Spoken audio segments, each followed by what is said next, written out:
Every American is told the same story. Work hard, save your money, follow the rules, and one day, everything will make sense. A house, a comfortable life, freedom. But what if that story was never meant to come true? What if the system that promised security was designed to do the opposite? This isn't a motivational video. This isn't financial advice. This is the story of how money quietly stopped working for the people who trusted it the most, and how almost no one noticed.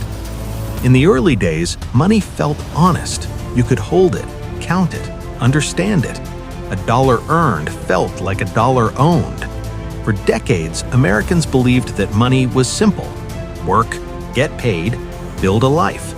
It wasn't perfect, but it felt fair. Then slowly, very slowly, money changed. Not all at once, not dramatically, just enough that no one panicked. Banks grew larger, credit became easier, debt stopped feeling dangerous, it became normal. And normal is the most powerful illusion of all. By the 1980s, something strange was happening in America. People weren't getting richer, but they were living like they were. Bigger homes, newer cars, better lifestyles. Not because salaries exploded, but because credit did. Credit cards were no longer emergencies, they were everyday tools.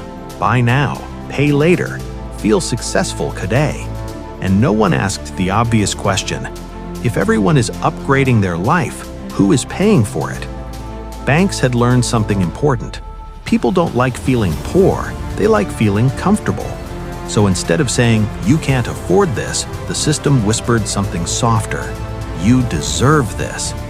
Minimum payments, deferred interest, zero down. Debt didn't look like chains anymore, it looked like freedom. By the time most Americans realized what was happening, they were already inside the system. Mortgages stretching 30 years, student loans that never disappeared, credit card balances that reset every month but never went away. Money was no longer something you earned and kept, it was something you borrowed and returned with interest forever. Then came the moment when the illusion cracked, the year the system briefly revealed itself. Banks collapsed, markets froze, families lost homes overnight. People assumed this would change everything. It didn't. The system was saved, but not redesigned. Here's the part almost no one talks about. After 2008, Americans didn't become cautious, they became numb. Debt didn't scare people anymore. Crashes felt temporary.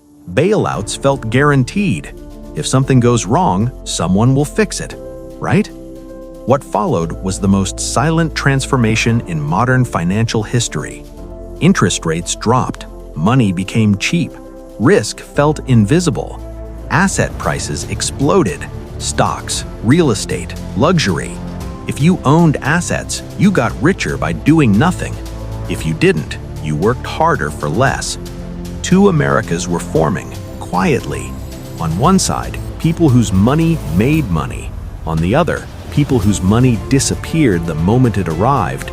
Same country, same currency, different realities. Social media made it worse. Success became visual, curated, unreal. Everyone looked rich, everyone looked ahead, and no one admitted how fragile it all was. Here's the uncomfortable truth. Most Americans aren't bad with money. They're trapped in a system that rewards debt, not discipline. Saving feels pointless when inflation eats it. Working harder feels pointless when assets move faster. So people do what humans always do. They adapt, they borrow, they gamble, they chase. And the system loves them for it, because debt is predictable, fear is profitable, and hope keeps people quiet. Look closely and you'll notice something strange.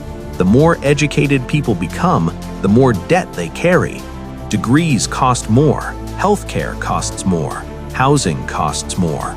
Not because resources disappeared, but because prices detached from reality. Money stopped representing value, it started representing leverage. Here's the part that's hardest to accept. This isn't an accident. The modern financial system doesn't need everyone to succeed. It needs everyone to participate, quietly, continuously, without asking uncomfortable questions. When people talk about financial freedom, they imagine escape, but the system isn't built for escape. It's built for circulation. Money moves, debt rotates, people stay in place. Even the idea of retirement changed. Once it was rest, now it's survival planning. 401ks tied to markets you can't control, healthcare costs you can't predict, lifespans extending beyond savings. Freedom became conditional. And yet, the story continues. Work harder, save more, invest smarter. As if the problem is effort, as if discipline alone can outpace a system designed around leverage and scale. Here's the most dangerous lie money tells, that if you fail, it's personal. It isn't. Most Americans don't lose because they're lazy. They lose because the rules quietly changed. The game didn't stop. It just stopped being fair. And the scariest part? There is no dramatic collapse coming. No single moment where everything breaks. Just a slow normalization of instability. Rising costs, shrinking margins, permanent anxiety. The system doesn't collapse, it tightens. So what does this mean? It means the American dream didn't disappear. It evolved into something quieter, something more fragile, something only visible if you stop believing the surface story. This isn't a warning, it's an observation. Money didn't fail, it succeeded at doing exactly what it was designed to do. And the question isn't how to escape the system. The question is simpler. How long can people live inside a story that no longer works before they stop believing it? Because when belief fades, systems don't break loudly, they empty silently. What happens next? After people realize the system isn't fair, they usually ask the wrong question. They ask, how do I beat it? But systems like this aren't beaten, they're survived. And survival doesn't look dramatic, it looks quiet, ordinary, invisible. What happens next isn't collapse, it's adjustment. That's how modern systems protect themselves. They don't break, they bend people instead. When costs rise faster than income, people don't rebel, they adapt. They delay marriage, they delay kids, they delay rest. Life becomes something you schedule around money instead of money supporting life. And slowly, expectations shrink. Home ownership stops being a milestone. It becomes a privilege, then a dream, then a joke. People stop asking when they'll buy a house and start asking where they'll move next. Mobility replaces stability, not because it's better, because it's necessary. Work changes too. Careers stop being ladders and start looking like treadmills. Side hustles appear, not out of ambition, but survival. One job pays the bills, another protects against fear. Rest becomes optional. Burnout becomes normal. And yet, on the surface, everything looks fine. Stores are full, phones are new, cars are shiny, because consumption never stops. It can't. The system depends on it. Debt doesn't disappear, it mutates. Fixed payments become variable. Interest becomes invisible. Subscriptions replace ownership. You don't own things anymore. You access them, temporarily.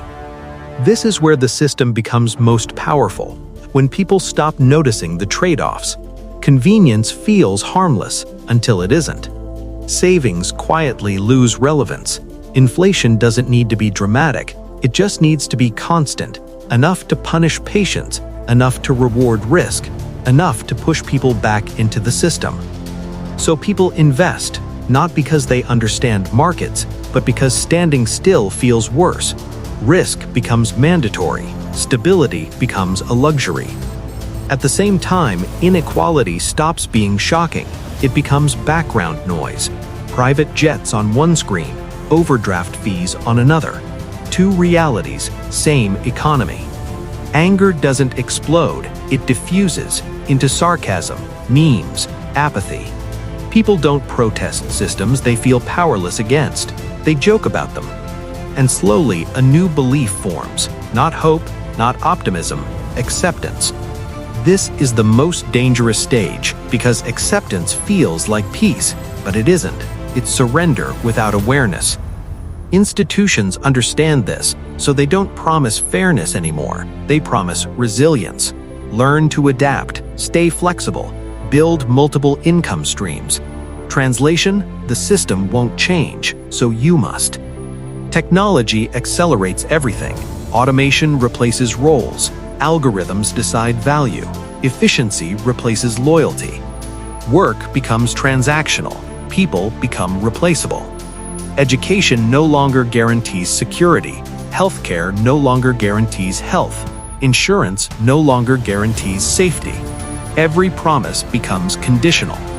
And yet, the system still needs belief, so it tells new stories about innovation, about opportunity, about the future. Stories just believable enough to keep participation alive. Here's the truth most people avoid. The future won't look worse, it will look normal. That's how people stay inside it. Some will thrive, they always do, but most won't fail dramatically. They'll just hover, close enough to comfort, far enough from freedom. And the scariest part?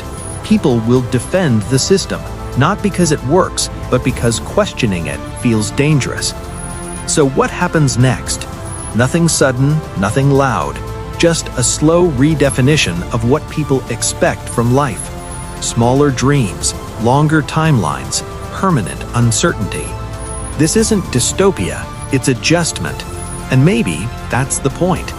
A system that doesn't collapse doesn't need to be fixed. It just needs people to stop expecting more.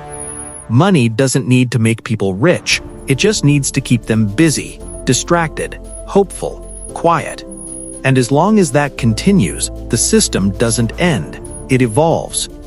The real question isn't what happens next. It's this: at what point do people stop adapting and start asking why adaptation was required in the first place?